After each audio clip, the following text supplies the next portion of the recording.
Alhamdulillah bila ghayah wa syukran bila nihayah. Wassalatu wassalamu ala Rasulillah Sayyidina wa maulana Muhammadin ibn Abdillah wa ala alihi wa sahbihi wa man tabi'ahu wa mawalah. Ashhadu an la ilaha illallah wahdahu la syarika lah wa asyhadu anna sayyidana Muhammadan abduhu wa rasuluhu la nabiyya ba'dah. Allahumma salli ala sayyidina Muhammad wa ala alihi wa sahbihi ajma'in. Qala Allah ta'ala fil Qur'anil 'azim wa huwa asdaqul qailin. A'udzu billahi minasy syaithanir rajim. Bismillahirrahmanirrahim. Ya ayyuhalladzina amanu taqullaha haqqa tuqatih wa la tamutunna illa wa antum muslimun. Wa qala Allah ta'ala fi ayatil ukhra ya ayyuhalladzina amanu taqullaha wa rasuluhu faqad faza fawzan 'azima. Yuslih lakum a'malakum wa yaghfir lakum dhunubakum wa may yuti'illaha faqad faza fawzan 'azima. Ibadallah, usikum bi nafsi bi taqwallah wa ta'atihi la'allakum tattaqun. Puji yang maha tinggi, puja yang maha mulia, marilah kita panjatkan kehadrat Allah Subhanahu wa taala yang senantiasa melimpahkan berbagai nikmat dan karunia-Nya yang tak terhingga kepada kita semua, sehingga kita bisa hadir bertatap muka dan berkumpul di masjid rumah Allah yang mulia dalam rangka menjalankan perintah Allah Subhanahu wa taala, yaitu menjalankan salat Jumat sebagai bentuk ketaatan kita kepada Allah Subhanahu wa taala. Salawat beserta salam semoga terlimpah curahkan kepada pemimpin umat, pembawa amanat, penebar rahmat, junjungan kita Nabi Muhammad sallallahu alaihi wasallam beserta sahabat dan kerabat, dan kita selaku umat semoga mendapat syafaat dari beliau di hari kiamat. Amin ya rabbal alamin. Hadirin jamaah Jumat dan yang dimuliakan oleh Allah Subhanahu wa taala. Semua orang senang melihatnya karena dia bersih, karena dia rupawan, karena dia sopan dan santun, karena ayahnya meninggal dan ibunya juga sudah lama meninggalkannya. Karena itu orang kasihan melihatnya. Maka karena kesenangan hati mereka, mereka sendiri yang memberikan gelar untuknya yang belum pernah mereka berikan kepada orang sebelum dia. Gelar itu bernama Al-Amin, orang yang layak menerima amanah. Amin diambil dari 3 huruf, alif, mim, nun. Dari huruf alif, mim, nun muncullah kata amanah. Orang yang mampu menerima amanah disebut Al-Amin. Kita mengatakannya jujur. Lawan dari kata amanah adalah khianat, al-khail, pengkhianat. Dia tidak berkhianat. Dia adalah seorang yang mampu mengemban amanah dan terpercaya. Maka semua orang percaya kepada dia. Dari alif, mim, nun juga akar yang sama dengan iman. Maka iman berarti percaya. Dia adalah orang yang dipercaya karena dia memang mampu mengemban amanah. Kapan kebencian itu datang? Kebencian itu datang ketika dia naik ke atas bukit Safa dan dia berkata kepada semua penduduk Makkah, seandainya aku katakan di balik bukit Jabal Abu Qubais yang besar gagah perkasa tinggi menjulang ini ada pasukan musuh yang akan menyerang kita, apakah kalian percaya? Semua mereka berkata, sodaqnaka, kami percaya, karena memang kami menggelar engkau orang yang dapat dipercaya. Seandainya aku katakan bahwa ada pasukan musuh yang akan meluluh lantakkan, menghantam, membunuh kita, apakah kalian percaya? Mereka menjawab, sodaqna, kami percaya. Seandainya aku katakan bahwa aku menerima wahyu dari Allah dan aku diperintahkan Allah untuk mengabarkan kepada kalian, yang baik-baik akan masuk surga, yang jahat-jahat akan masuk neraka, percayakah kalian? Disitulah perlawanan datang, bukan dari orang lain, bukan dari musuh, bukan dari lawan. Perlawanan itu datang dari saudara kandung, dari ayah kandung yang masih ada hubungan darah. Wailaka ya Muhammad, alihadza jama'naka al-yawm. Celakalah engkau ya Muhammad, apakah hanya untuk ini saja kau kumpulkan kami hari ini? Allah membelanya. Ia tidak membela dirinya sendiri, tapi Allah yang mengatakan, tabbat yada abi lahabi wa tab, celakalah Abu Lahab, ma aghna anhu maluhu, hartanya tak ada berguna, wa ma kasab, hasil usahanya tak mendatangkan manfaat. Sayasla naran dzata lahab, ia akan masuk ke dalam api yang menyala-nyala yang dapat membakar tubuhnya. Wa mar'atuhu hammalatal hatab, istrinya pembawa kayu bakar, simbol dari adu domba. Kata-kata yang membuat sakit hati yang dibawa oleh Ummu Jamil, istri Abu Lahab, untuk menyiksa, menjelekkan, membuli, menebar berita bohong untuk membunuh karakter Sayyidina wa Maulana Muhammad sallallahu alaihi wasallam.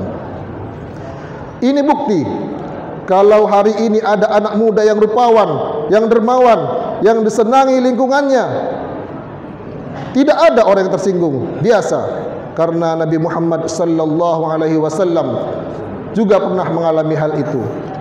Tapi begitu kau katakan, aku tadi malam bermimpi bahwa aku mesti hijrah meninggalkan komunitas peminum khamar, meninggalkan geng kita yang selama ini bicara tentang haram, maka disitulah mereka akan berkata, apakah hanya untuk ini saja kita berteman selama ini?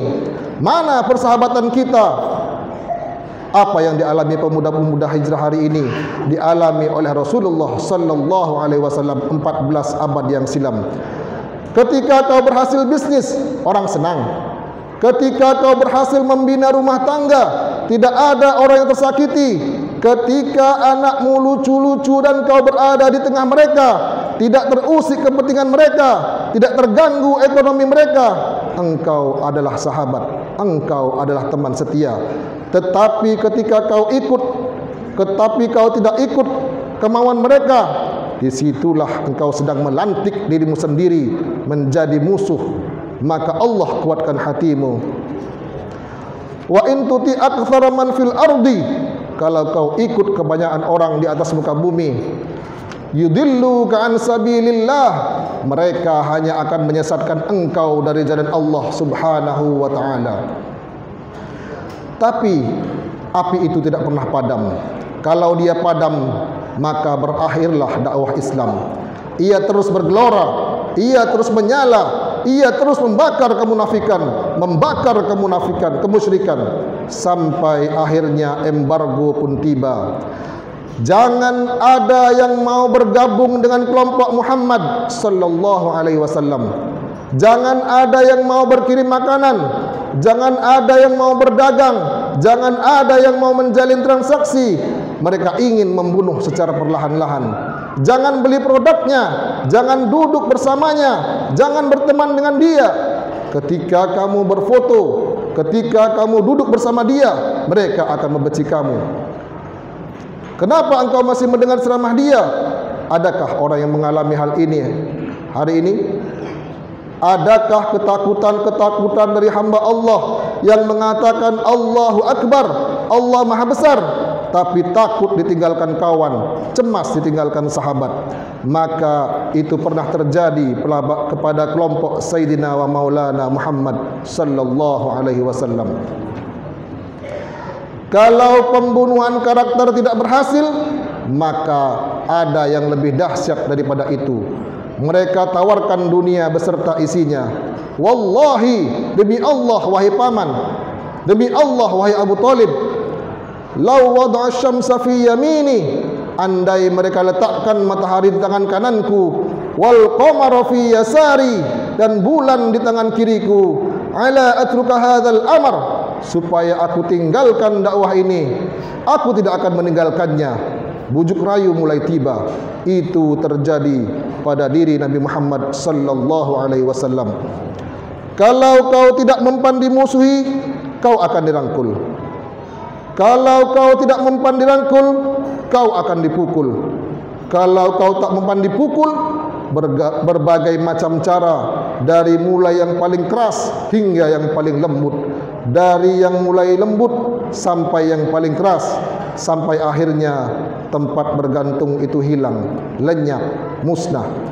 Ada dua tempat bergantung, yaitu saudara kandung ayah Abu Talib. Mereka tidak mengusiknya karena dia keponakan Abu Talib.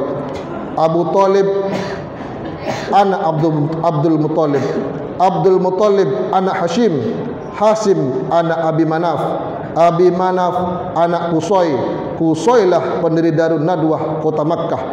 Mereka keturunan darah mulia dari Adnan. Adnan menerima tetesan darah dari Ismail. Ismail anak kandung Ibrahim alaihissalam. Jangan ganggu dia, karena dia keponakan Abu Talib.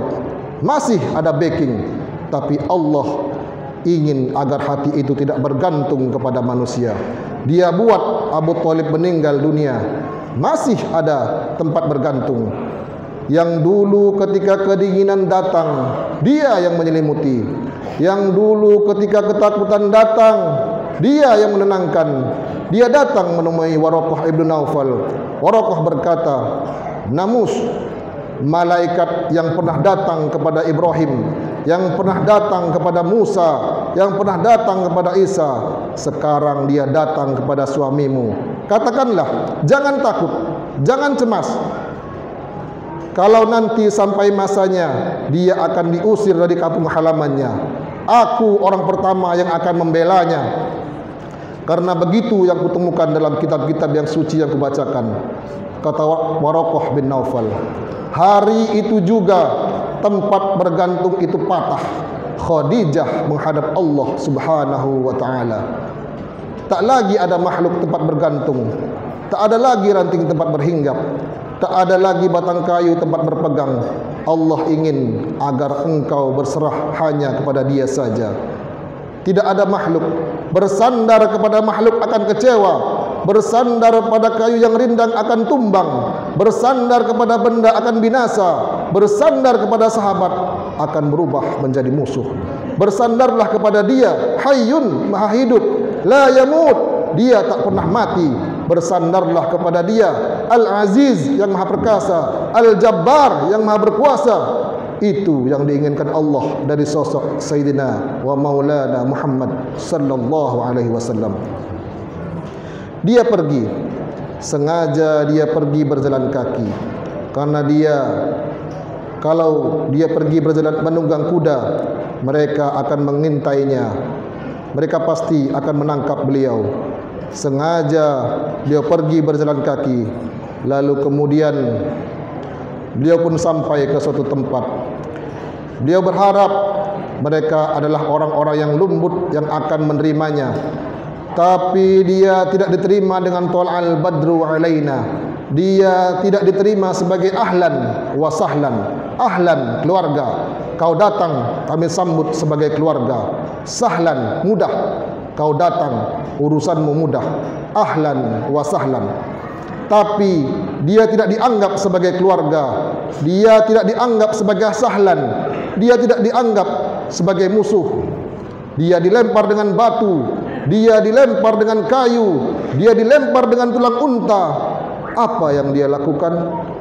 Dia bersembunyi di balik bukit. Dia angkat kedua tangannya. La ashku laka ila dha'fi, kepada engkau saja aku mengadu kelemahanku, wa qillata hillati, dan ketidakberdayaanku, wa hawani bainan nas, aku hina di tengah-tengah mereka. Kalau dulu aku ada tempat bergantung, ada tempat bersandar, ada tempat mengadu, hari ini hanya engkau saja ya Allah. Datanglah malaikat Jibril, malaikat Jibril penjaga segala bukit di atas dunia. Kau tunjuk mana bukit yang paling besar ya Muhammad, akan aku timpakan kepada mereka. Hati yang terluka biasanya akan marah, akan kecewa, tapi itu tidak terjadi pada Muhammad sallallahu alaihi wasallam. Apa yang dia katakan? Asallahu an yukhrija min aslabihim, ya Allah, keluarkan dari tulang sulbi mereka, keluarkan anak cucu mereka. Manikbudullah yukhruju bihi syai'a, yang akan menyembah engkau, tidak ada satupun yang akan mempersekutukan engkau di atas muka bumi ini. Doanya dikabulkan, hatinya susah, pikirannya kacau, tapi lidahnya tidak berkata-kata kasar. Dia doakan agar anak cucu mereka menyembah Allah. Maka 100% penduduk Taif hari ini bersyahadat, asyhadu an la ilaha illallah wa asyhadu anna Muhammadar Rasulullah. Doa orang yang teraniaya, doa orang yang terzalimi terijabah tanpa penghalang. Jumlah umat Islam bertambah dari hari ke hari, tersebar ke seluruh muka bumi. Jamaah Jumat yang dimuliakan Allah Subhanahu wa taala. Jangan bersedih ketika kita didustakan. Jangan bersedih ketika kita dibunuh karakter kita.